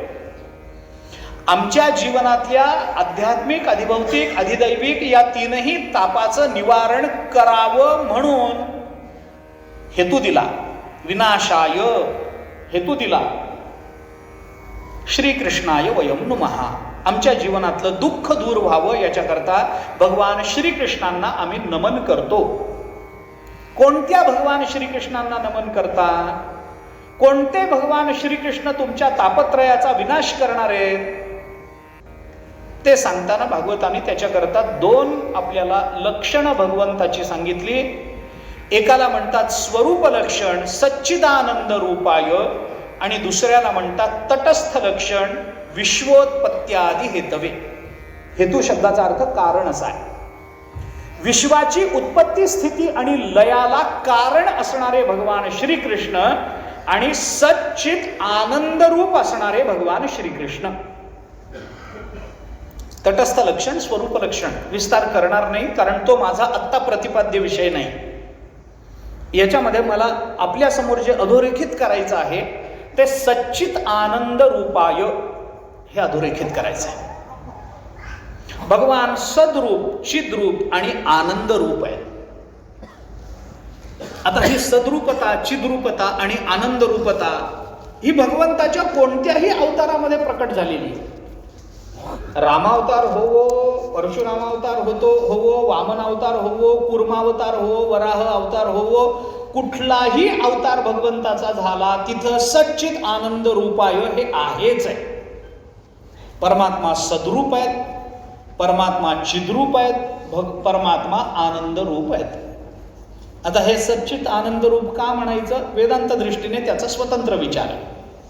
असज्जड दुःख निवृत्ती करता म्हणून सच्चिदानंद शब्द ज्ञानोबरायाने अनुभवामृतामध्ये आपल्याला 5व्या प्रकरणामध्ये या तिन्ही पदाचं विवरण सांगितलंय. आपण जर उत्सुक असाल तर बघून घ्या, जिज्ञासू असाल बघून घ्या. सच्चिदानंद पदत्रय विवरण असंच त्या प्रकरणाचं नाव आहे. 5वं प्रकरण अनुभवामृतात. सच्चित आनंद म्हणजे काय? परमात्मा सद्रूप आहेत म्हणजे काय? चिद्रूप आहेत म्हणजे काय? आनंद रूप आहेत म्हणजे काय? सत शब्द सत्यवाचक आहे. अस्तित्व या अर्थाने तो वापरला जातो. चित शब्द ज्ञान या अर्थाने वापरला जातो आणि आनंद हा शब्द सुख आनंद याच अर्थाने वापरला जातो. अस्ति भाती प्रिय, परमात्मा सद्रूप आहेत म्हणून परमात्मा अस्ति, परमात्मा चिद्रूप आहेत म्हणून भाती आणि परमात्मा आनंद रूप आहे म्हणून परमात्मा प्रिय. कारण ज्या पदार्थामध्ये आनंदाची आपल्याला जाणीव होते त्या पदार्थाबद्दलच प्रियत्व निर्माण होत असतं. ज्या पदार्थाकडे बघून दुःखाची जाणीव होते त्या पदार्थाबद्दल प्रियत्व कधीही निर्माण होत नाही. हा सामान्य नियम आहे.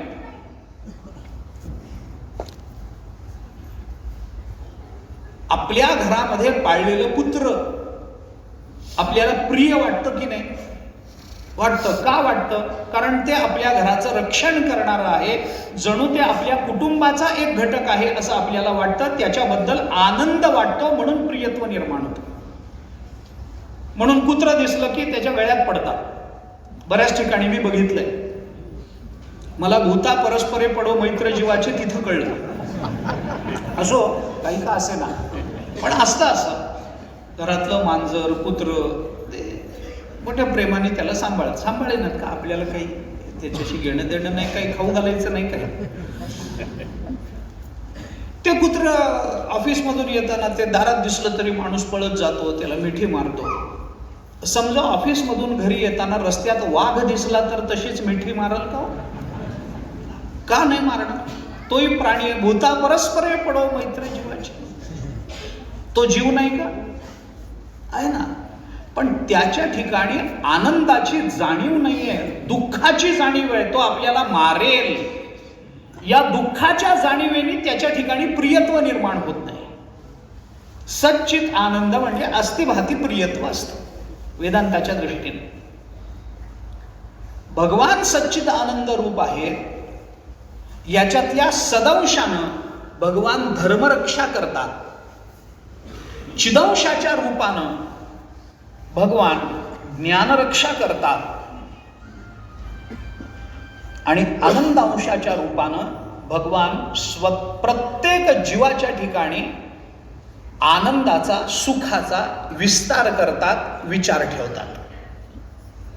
माणसाच्या जीवनामध्ये जिथे जिथे, कारण काय आहे, आता हा विषय विस्ताराचा आहे, विषयांतर होण्याची प्रचंड शक्यता आहे.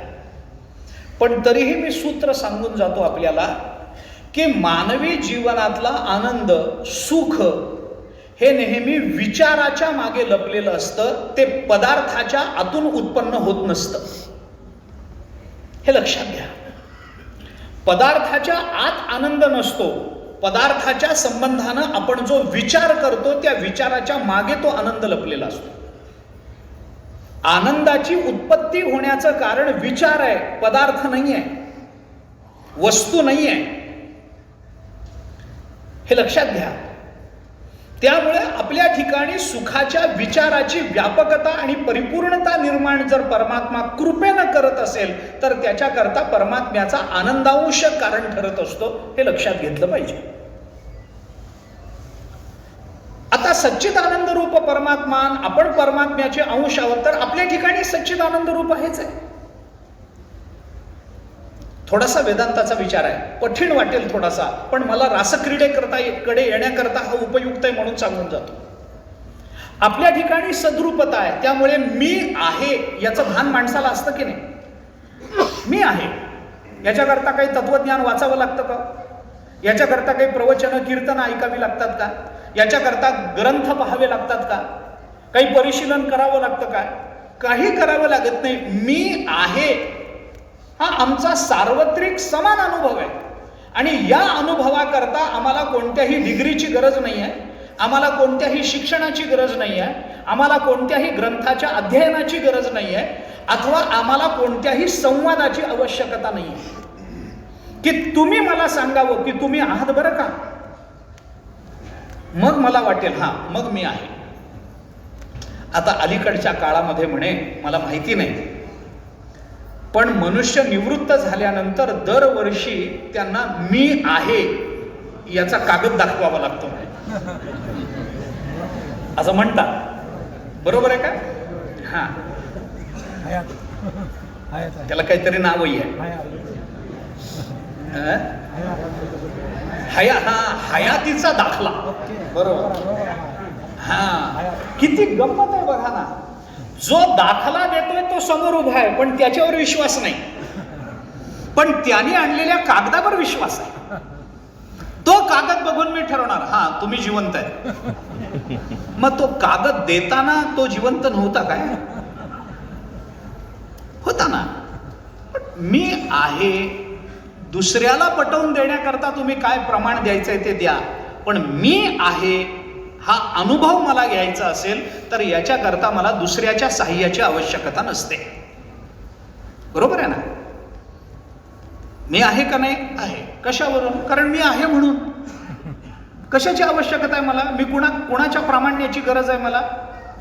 कुणाच्या दाखल्याची गरज आहे? हा, मला सरकारी कार्यालयामध्ये जर सिद्ध करायचं असेल मी आहे, तर मला कागदाची गरज असेल दुसऱ्यांना पटवून देण्याकरता. पण माझंच मला जर पटवून घ्यायचं असेल मी आहे का नाही, तर मी आहे कशावरून? मी आहे म्हणून. एवढंच उत्तर आहे ना. स्वसंवेद्यता ज्याला म्हणतात. ओम नमोजी आद्या वेद प्रतिपाद्या जय जय स्वसंवेद्या आत्मरूपा. ही स्वसंवेद्यता कुठून आली? आपल्याही ठिकाणी सद्रूपता आहे हो, आपल्याही ठिकाणी चिद्रूपता आहे. कारण आपल्याही ठिकाणी जाणीव आहे, आपल्यालाही ज्ञान आहे. त्या ज्ञानाचा विनियोग, त्या ज्ञानाची युक्तायुक्तता आणि त्या ज्ञानाचं प्रामाण्य काय आहे हा मुद्दा नाहीये. आमच्या ठिकाणी जाणीव आहेत की नाही हे मला सांगा. जाणीव आहे आणि आमचं सगळं जीवन जाणीवेवर चालतं. आपण खातो, जेवण करतो. हे जेवण करणं म्हणजे काय? मनुष्य म्हणतो आज जरा मीठ कमी पडलं, जेवण काही आस्वाद्य झालं नाही, जरा हे जास्त पडलं स्वाद गेला, हे कमी पडलं स्वाद गेला, हे बरोबर पडलं, काय स्वादिष्ट जेवण आहे. मनुष्य म्हणतो ना, हा स्वाद म्हणजे काय आहे मला सांगा ना. आम्ही जेवण करतो, आम्ही पदार्थ खातो, आम्ही म्हणतो मीठ कमी आहे, आम्ही म्हणतो तिखट जास्त आहे, आम्ही म्हणतो सगळं बरोबर आहे, सुंदर झालंय. हे काय आहे? पदार्थ सुंदर होत नाही, आम्ही त्याला सुंदर म्हणतो कारण त्याच्या योग्याचं आम्हाला ज्ञान आहे, जाणीव.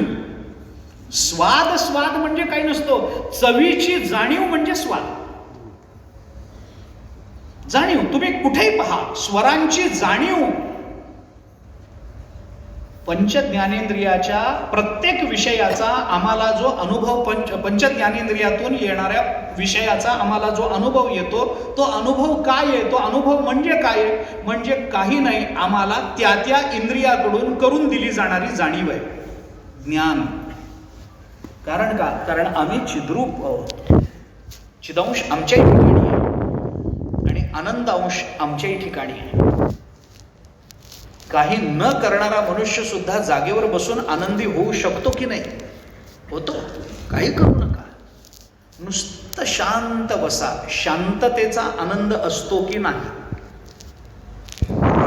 एखाद्या तीर्थक्षेत्रात गेल्यानंतर, एखाद्या मंदिरात गेल्यानंतर थोडंसं आत असं अरण्यामध्ये ते मंदिर असावं, झाडी भरपूर असावी, आपण जावं, नीरव शांतता असावी, आपलं कुटुंब आपल्याबरोबर असावं, आपण मंदिरात जावं, सुंदर मूर्ती पांडुरंगाची, रुक्मिणी मातेची डोळ्याला दिसावी, आपण समोर बसावं आणि मूर्तीकडे बघत बसावं. आणि जर मुलं आरडाओरडा करत असतील तर आपण काय म्हणतो? शांत बसावं, शांत बसा. का? कारण शांत असण्याचा एक आनंद असतो, है ना? मग त्यावेळेला आपल्याला वाटतं आपल्या अवतीभोवती कोणी नसावं, आपण एकटं असावं. इथं माध्यम काय आहे? काहीच नाही आहे, काहीच नाही. आनंद निर्मितीचं माध्यम काय? काहीच नाही. मनुष्य शांत बसतो. बऱ्याच वेळेला माणसाला असं वाटतं की काही करू नये, निवांत बसावं, वाटतं की नाही? त्याला त्याच्यात सुख आहे, शांत, काही करू नये. आणि काही न करण्यामध्ये सुद्धा एक आनंद असतो. तो फार उशिरा कळतो आणि ज्या वेळेला कळतो त्यावेळेला जवळजवळ सगळं संपलेलं असतं. करणं तर आहेच आहे की, कृतीतून उत्पन्न होणारा, निर्मितीतून उत्पन्न होणारा आनंद तो माणसाजवळ असतोच आहे, त्याच्याबद्दल वाद नाही. पण कालांतराने एक अवस्था अशी होते की काही न करण्यातून सुद्धा माणसाला समाधान मिळत असतं. त्याचा विस्तार मला करायचा नाहीये. पण म्हणून आम्ही आनंदी आहोत. आमच्या ठिकाणी सगळंच जीवन आपलं दुःखात गेलंय असं कोणीच कबूल करू शकत नाही, कारण ती वस्तुस्थिती मुळीच नाहीये.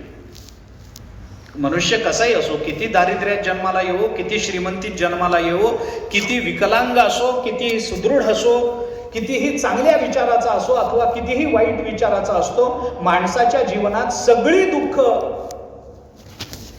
जीवनभराच्या कालामध्ये येतील असं होत नाही.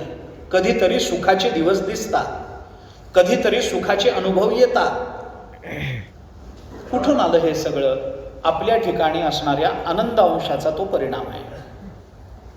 मग परमात्मा हे सच्चिदानंद, आमच्या ठिकाणी ते अंश आहेत. मग फरक काय आहे? फरक सांगतो. आपल्या ठिकाणी असणाऱ्या सद्रूपतेतून आपल्याकडून जी काही धर्मरक्षा घडेल, जे काही कर्म आपल्याकडून घडेल, जी काही कृती आपल्याकडून घडेल, त्या कृतीमध्ये आपल्या बाबतीत कर्म आणि कर्ता हा भेद असतो. परमात्म्याच्या धर्मरक्षणामध्ये कर्म कर्ता हा भेद नाही. आपल्या सदंशातून आपल्या चित्तामध्ये आपल्या ठिकाणी जे ज्ञान उत्पन्न होतं, ज्या जाणीवा आपल्या प्रगल्भ व्हायला लागतात, त्या जाणीवेमध्ये ज्ञाता आणि ज्ञेय हा भेद जिवंत राहतो. परमात्म्याच्या चिदांशामध्ये ज्ञाता ज्ञेय हा भेद नाही आहे. आपल्या अनंत अंशामध्ये आपण ज्या पदार्थाचा आनंद घेतो तेव्हा भोग्य आणि भोक्ता हा भेद जिवंत राहतो.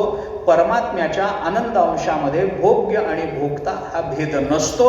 म्हणून परमात्मा सच्चित आनंद रूप आहे, आम्ही सच्चित आनंदांश आहोत. हा फरक आहे. थोडासा तत्वज्ञानाचा विचार आहे. आपल्याला कितपत यात रुची वाटते मला माहिती नाही, हे ऐकण्यात किती स्वारस्य आहे मला माहिती नाही, पण मी हे सांगण्याचं कारण काय आहे ते सांगतो. मी मगाशी म्हटलं आपण अवताराच्याही संबंधाने विचार करून बघा. सदंशाचा विचार करताना धर्मप्रधानता जर सदंश असेल तर धर्मप्रधान अवतार रामचंद्र प्रभूंचा आहे. ज्ञानप्रधान अवतार हा कपिलाचार्यांचा आहे, दत्त महाप्रभूंचा आहे. हा ज्ञानप्रधान अवतार आहे परमात्म्याचा. आणि परमात्म्याचा आनंदरूप अवतार म्हणजे भगवान श्रीकृष्ण आहेत.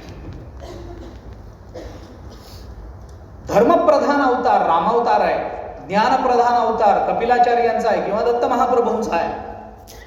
आणि आनंद अवतार म्हणजे भगवान श्रीकृष्ण. आनंद प्रधानता भगवान श्रीकृष्णांच्या चरित्रामध्ये सगळीकडे आनंदी आनंद आहे. पावला पावलाला आनंद आहे, क्षणाक्षणाला आनंद आहे. भगवंताच्या कोणत्याही कृतीचा आनंद आहे. भगवंताने माती खाल्ली तरी आनंद आहे, भगवंतानी चोरी केली तरी आनंद आहे, भगवंतानी युद्ध केलं तरी आनंद आहे, भगवंतानी युद्ध न करता उपदेश केला तरी आनंद आहे. आनंद आनंद आनंद या व्यतिरिक्त भगवान श्रीकृष्णांच्या चरित्रात दुसरं काही नाही. मी हे एवढ्या करता आपल्याला सांगतो की आनंद प्रधानतेनं भगवान श्रीकृष्णाचा आविर्भाव झाला असेल आणि त्या आनंद प्रधानतेमध्ये भोग्य भोक्ता हा भेद जर राहत नसेल तर त्या आनंद प्रधानतेची पराकाष्ठा म्हणजे रासक्रीडा आहे.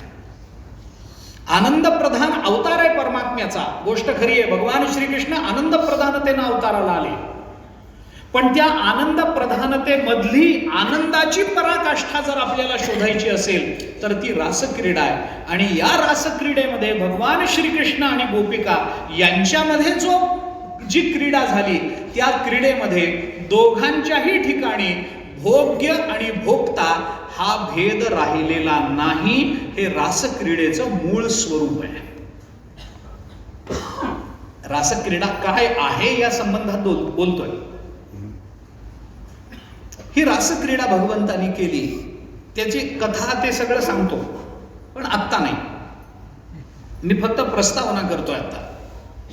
ही जी रासक्रीडा भगवंतानी केली, या रासक्रीडेमध्ये जे नृत्य भगवंतानी केलं, त्या नृत्याला हल्लीसक नृत्य असं म्हणतात. त्या नृत्याचं नाव आहे हल्लीसक. हल्लीशक किंवा हल्लीसक असं त्याचं नाव आहे. हे नाव भरत मुनींच्या नाट्यशास्त्रामध्ये आपल्याला सापडतं. भरत मुनींनी ज्या नाट्यशास्त्राची निर्मिती केली, या नाट्यशास्त्रामध्ये आपल्याला हा विचार सापडतो.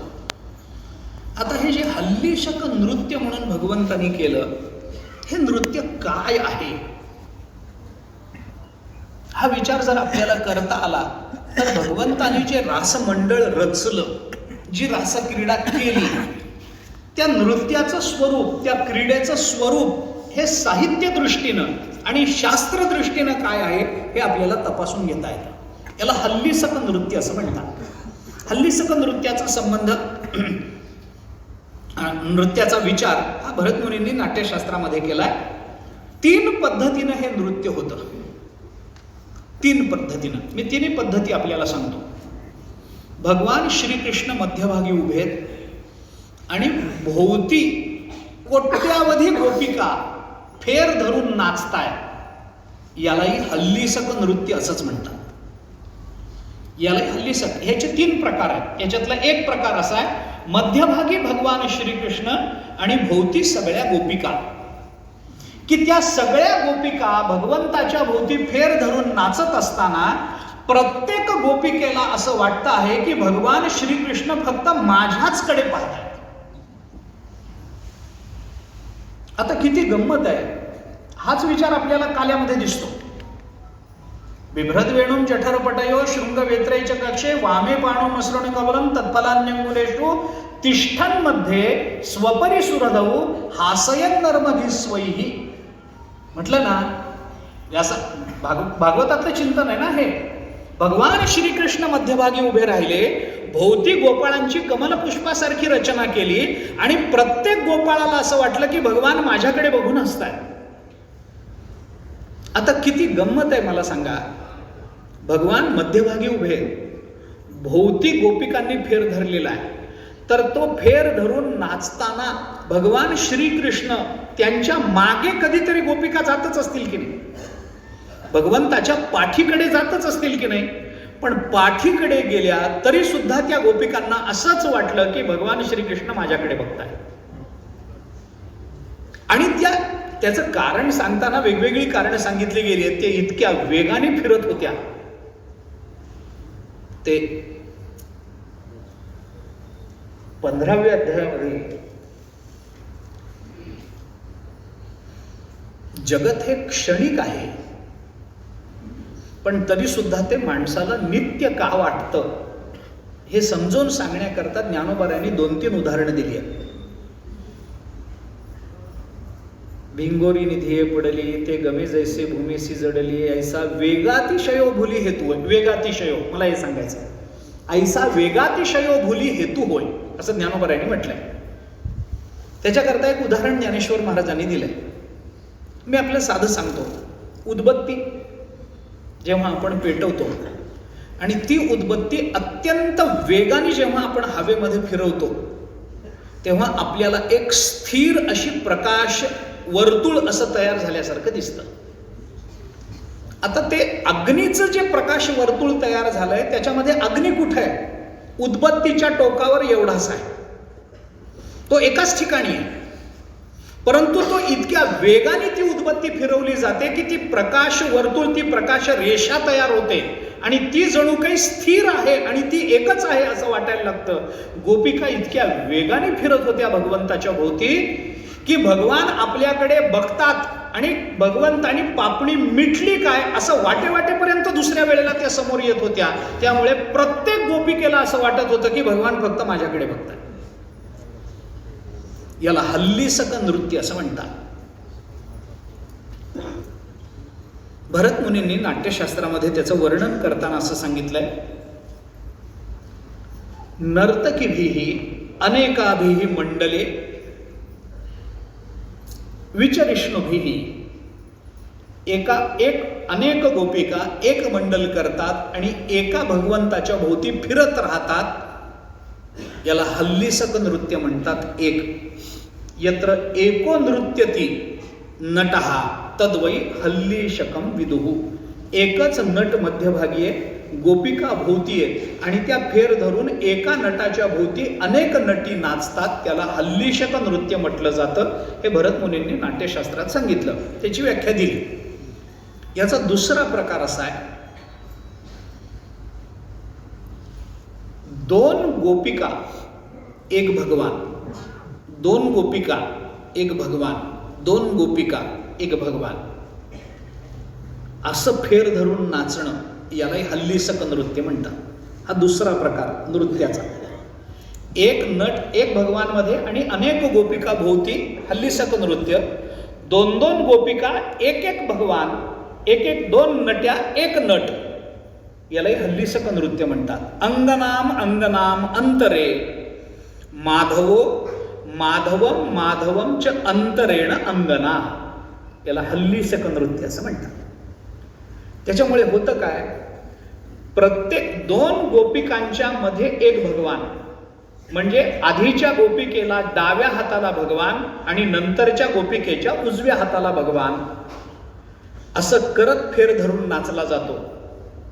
आणि त्या नाचण्यामध्ये त्या गोपिका स्वतःला इतक्या विसरून जातात की हल्लीशक नृत्याचा तिसरा प्रकार व्यक्त होतो. एक गोपिका एक भगवान, एक गोपिका एक भगवान, एक गोपिका एक भगवान, यालाही हल्लीशक नृत्य असं म्हणतात. भगवान रासक्रीडेमध्ये गोपिकांबरोबर नाचले, ते या तीनही पद्धतीनं नाचले. पहिल्यांदा सगळ्या गोपिकांना भगवंतांनी स्वतःभोवती फेर धरायला लावला.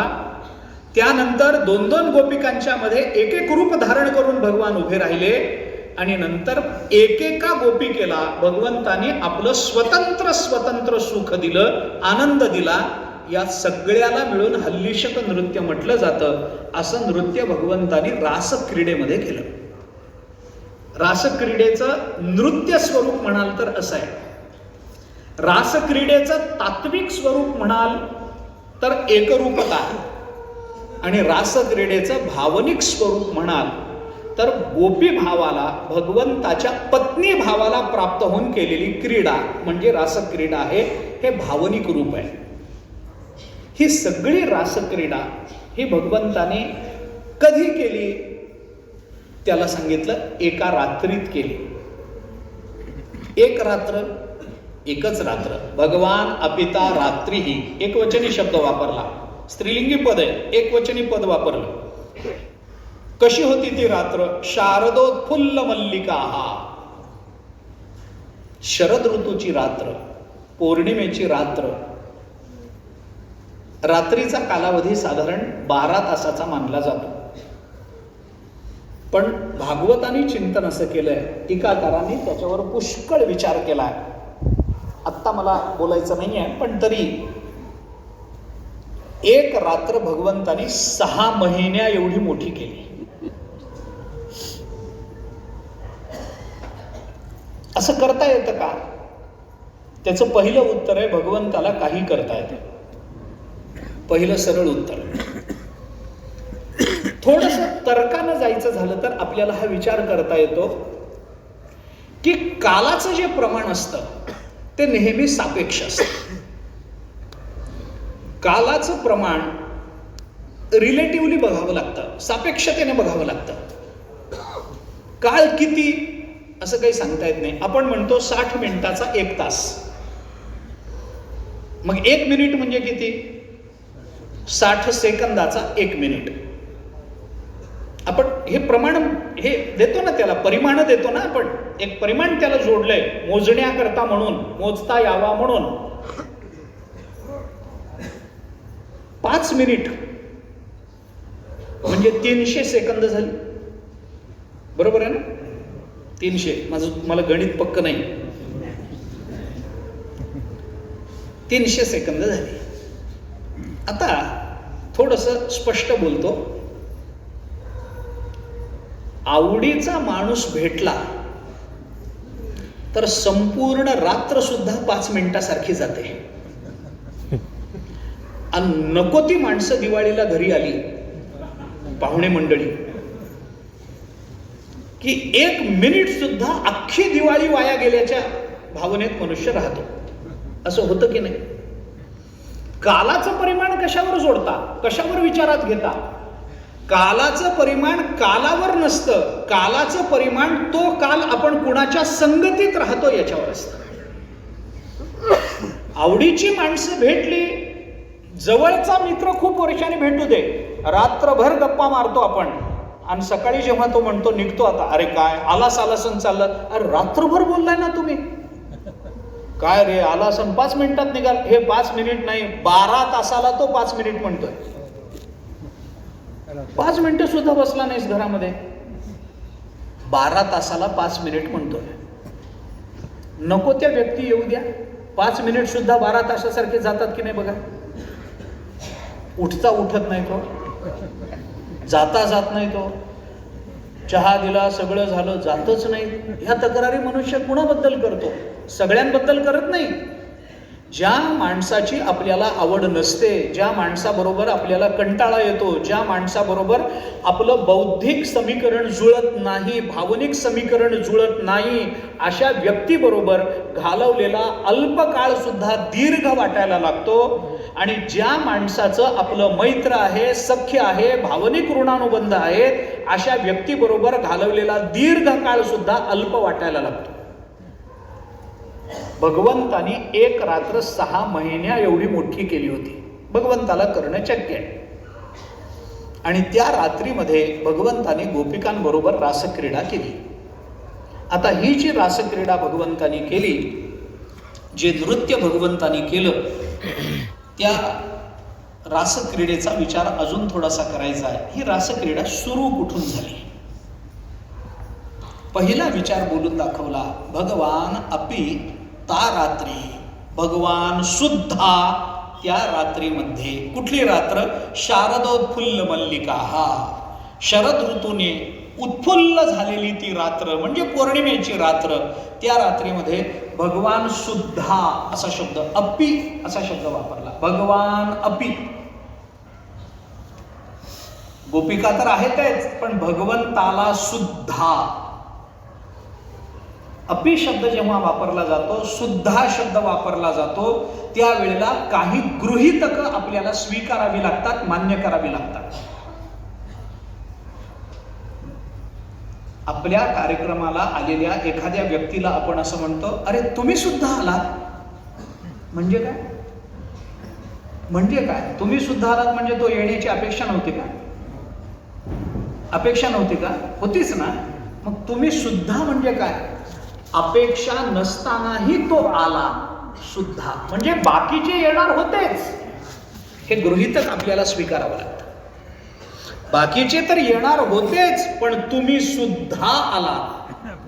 तुम्ही सुद्धा हा शब्द ज्याच्याकरता वापरला जातो तिथं अपवादात्मक परिस्थिती स्वीकारावी लागते. आणि ज्या सापेक्षतेने तो शब्द वापरला जातो तिथं मात्र गृहीतक आणि सरळ सरळ विश्वासार्हता मानावी लागते. तुम्ही सुद्धा आलात म्हणजे ते येण्याची अपेक्षा नव्हती, पण बाकीची येण्याची अपेक्षा होती. सगळे आले, तुम्ही सुद्धा आलात, मला बरं वाटलं. माणूस म्हणतो की नाही, अहो सगळे तुमच्या कुटुंबातले तर येणार होतेच, पण तुम्ही म्हणाला होता की माझं बहुतेक त्या दिवशी गावात राहणं होणार नाही, पण तुम्ही सुद्धा आलात ना, मला फार बरं वाटलं. हे मनुष्य कसं बोलतो, का बोलतो? अपि शब्द सुद्धा या अर्थाने आहे. भगवान सुद्धा त्या रात्री, हे सुद्धा अपि शब्द जो वापरला ना, त्याच्यामध्ये रासक्रीडेतली बरीच गुह्य लपलेली आहेत. ऐका, भगवान सुद्धा असं म्हटलं जातं, त्यामध्ये बरीचशी गुह्य रासक्रीडेची त्यातली लपलेली आहेत. त्याचा आत्ता खुलासा मी करत नाही. पण भगवान आणि गोपिका या दोघांमधली झालेली ही क्रीडा, उपनिषदामध्ये वचन आहे, आत्मक्रीड आत्मरती क्रियावानेश ब्रह्मविदाम वरिष्ठ, असं एक उपनिषद वचन आहे. जो ब्रह्मविद वरिष्ठ आहे, ब्रह्मविद वरिष्ठ या शब्दाचा अर्थ ब्रह्मस्वरूपाला प्राप्त झालेला उच्च कोटीचा महात्मा, ज्याला नुसतं ब्रह्म कळलं नाही, तर ज्याच्या कृतीतून, ज्याच्या वचनातून, ज्याच्या हालचालीतून ते परब्रह्म अभिव्यक्त होण्याचं सामर्थ्य ज्याच्या ठिकाणी, ते ब्रह्म अभिव्यक्त करण्याचं सामर्थ्य ज्याच्या ठिकाणी आहे, तो ब्रह्मविद वरिष्ठ होतो. ब्रह्मविद, ब्रह्मविदवर, ब्रह्मविद वरिष्ठ अशा पायऱ्या. तर असा जो ब्रह्मविद वरिष्ठ असतो तो काय करतो, तो कुठे जातो, काय इकडे काय नाही, आत्मक्रीड आत्मरती. तो आत्मक्रीड असतो, आत्मरत असतो. आत्मक्रीड स्वतः बरोबर खेळतो. तुकोबारांनी ही दोन्ही वचनं वापरली आहेत. आत्मक्रीड आत्मरतीही म्हणजे काय, ब्रह्मविद वरिष्ठाम हे जे क्रियावान यश ब्रह्मविद वरिष्ठाम हे जे उपनिषदाने म्हटलंय ना, ते वचन तुकोबारांनी वापरलं काल्याच्या प्रसंगामध्ये. आप आपणामध्ये मिळो एक खेळो एकाशी, एक खेळो एकाशी आत्मक्रीड, आप आपणामध्ये मिळो आत्मरतीही. आत्मक्रीड आत्मरतीही क्रियावानेश ब्रह्मविदाम वरिष्ठः. ब्रह्मविद वरिष्ठ असा तो आहे. त्यामुळे ही रासक्रीडा म्हणजे एका स्वरूपाला प्राप्त झालेल्या भगवान आणि गोपिकांच्या संबंधानं आत्मक्रीड आत्मरतीही अशा स्वरूपामध्ये झालेलं हल्लीशक नृत्य आहे. याच्यामध्ये ही जी क्रीडा आहे, हा जो रास आहे, हा रास म्हणजे काय, हा रास निर्माण कसा झाला, भगवंतानी हा रास केला कशा करता गोपिकांना बोलवून घेतलं, या संबंधात अजून काही खुलासे, अजून थोडासा विचार, एक भूमिका अजूनही त्या संबंधामध्ये आपल्याला बोलायची आहे. फक्त उल्लेख करून जातो. या उल्लेखाचा विस्तार उद्या करतो की काम जो आहे त्या कामाने भगवान शंकराला जिंकलं, ब्रह्मदेवाला जिंकलं, जीवांना जिंकलं, इंद्राला जिंकलं. आणि त्या कामाच्या अंतःकरणामध्ये हा अभिमान निर्माण झाला की सगळ्यांना मी जिंकू शकतो. म्हणून आपलं मोठेपण सांगण्याकरता हा काम भगवान शंकराकडे गेला आणि मी कसा मोठा आहे हे सांगायला लागला. मी खुलासे उद्या करणार आहे, फक्त आपल्याला मधाचं बोट लावून जातो. असं असतं, सिरियल अशा ठिकाणी संपवावी लागते